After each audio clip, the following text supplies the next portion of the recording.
অ্যাঞ্জিটর 10 milligram tablet স্ট্যানিন নামক ওষুধের একটি গ্রুপের অন্তর্গত।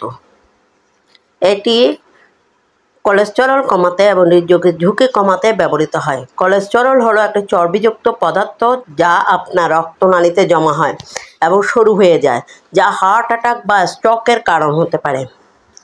অ্যাঞ্জিটর 10 মিলিগ্রাম ট্যাবলেটের পার্শ্ব প্রতিক্রিয়া সাধারণ কোষ্ঠকাঠিন্য, মাথা ব্যথা, পেশি ব্যথা। যকৃতের রোগে আক্রান্ত রোগীদের সতর্কতার সাথে অ্যাঞ্জিটর 10 মিলিগ্রাম ট্যাবলেট ব্যবহার করা উচিত। অ্যাঞ্জিটর 10 মিলিগ্রাম ট্যাবলেটের ডোজ সমন্বয় প্রয়োজন হতে পারে। আপনার ডাক্তারের সক্রিয় লিভারের রোগে আক্রান্ত রোগীদের ক্ষেত্রে অ্যাঞ্জিটর 10 মিলিগ্রাম ট্যাবলেট ব্যবহার করার পরামর্শ দেওয়া হয় না। এই ওষুধটি বুকের দুধ খাওয়ানোর সময় ব্যবহার করা অনিরাপদ। ওষুধটি শিশুর বিষাক্ততার কারণ হতে পারে।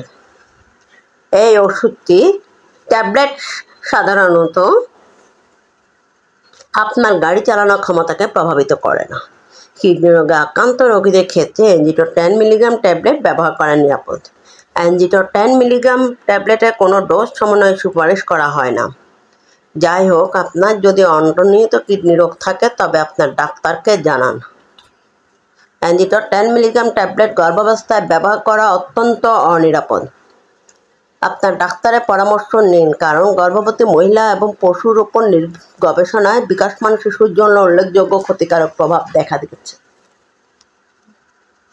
অ্যাঞ্জিটর 10 মিলিগ্রাম ট্যাবলেটের সাথে অ্যালকোহল সেবন করার সময় সতর্কতার পরামর্শ দেওয়া হয়। আপনার ডাক্তারের সাথে পরামর্শ করুন। অ্যাঞ্জিটর 10 মিলিগ্রাম ট্যাবলেট গর্ভাবস্থায় ব্যবহার করা অত্যন্ত নিরাপদ। আপনার ডাক্তারের পরামর্শ নিন, কারণ গর্ভবতী মহিলা এবং পশুদের উপর গবেষণার বিকাশমান শিশুর জন্য উল্লেখযোগ্য ক্ষতিকারক প্রভাব দেখা গেছে। সাধারণভাবে অ্যাঞ্জিটর 10 মিলিগ্রাম ট্যাবলেট অনিরাপদ। এটি ডায়রিয়া এবং গ্যাস বা পেট খারাপ হতে পারে। যদি এগুলো কোনোটি আপনার সাথে হয় তবে তা খাবারের সাথে নিন।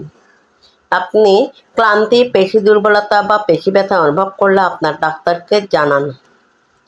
আপনার ডাক্তার চিকিৎসা শুরু করার আগে এবং তারপরে নিয়মিতভাবে আপনার লিভারের কার্যকারিতা পরীক্ষা করতে পারেন। আপনি যদি লিভারের সমস্যা যেমন পেট ব্যথা, হলুদ, অস্বাভাবিকভাবে গাঢ় প্রস্রাব বা ত্বক বা চোখ হলুদ হয়ে যাওয়ার মতো লক্ষণগুলো লক্ষ্য করেন, তবে আপনার ডাক্তারকে জানান।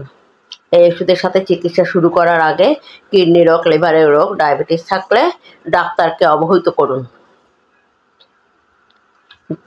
ডায়াবেটিক হয়ে থাকলে রক্তের শর্করার মাত্রা নিরীক্ষণ করুন। অ্যাঞ্জিটর 10 মিলিগ্রাম ট্যাবলেট আপনার রক্তের শর্করার মাত্রা বৃদ্ধির কারণ হতে পারে। আপনি যদি গর্ভবতী হন, গর্ভাবস্থায় পরিকল্পনা করছেন বা বুকের দুধ খাওয়াচ্ছেন, তাহলে অ্যাঞ্জিটর 10 মিলিগ্রাম ট্যাবলেট গ্রহণ করবেন না। পরিশেষে আবারও বলা যায়, এই ওষুধের সাধারণ পার্শ্ব প্রতিক্রিয়াগুলোর মধ্যে রয়েছে মাথা ব্যথা, কোষ্ঠকাঠিন্য, পেশি ব্যথা, বমি ভাব, বদহজম, ডায়রিয়া, নাসোফ্যারিঞ্জাইটিস। এগুলো সাধারণত হালকা হয় এবং অল্প সময়ের পরে অদৃশ্য হয়ে যায়। আপনার ডাক্তারের সাথে পরামর্শ করুন। যদি তারা অবিরত থাকে বা আপনি যদি আপনার চোখ হলুদ দেখতে পান বা বারবার বা অব্যক্ত পেশি ব্যথা পান, এই ওষুধটি লিভারের রোগের মতো কিছু পরিস্থিতিতে ব্যবহার করা উচিত নয়। এছাড়া গর্ভবতী মহিলা এবং বুকের দুধ খাওয়ানো মায়েদের এই ওষুধ খাওয়া উচিত নয়, কারণ এটি বিকাশমান শিশুর ক্ষতি করতে পারে। ডায়াবেটিস রোগীদের এই ওষুধ খাওয়ার সময় তাদের রক্তে শর্করার মাত্রা নিরীক্ষণ করা উচিত, কারণ এটি রক্তে শর্করার মাত্রা বাড়াতে পারে। আপনার ডাক্তার চিকিৎসা শুরু করার আগে আপনার লিভারের কার্যকারিতা পরীক্ষা করতে পারেন, তারপরে নিয়মিত এটি পর্যবেক্ষণ করতে পারেন।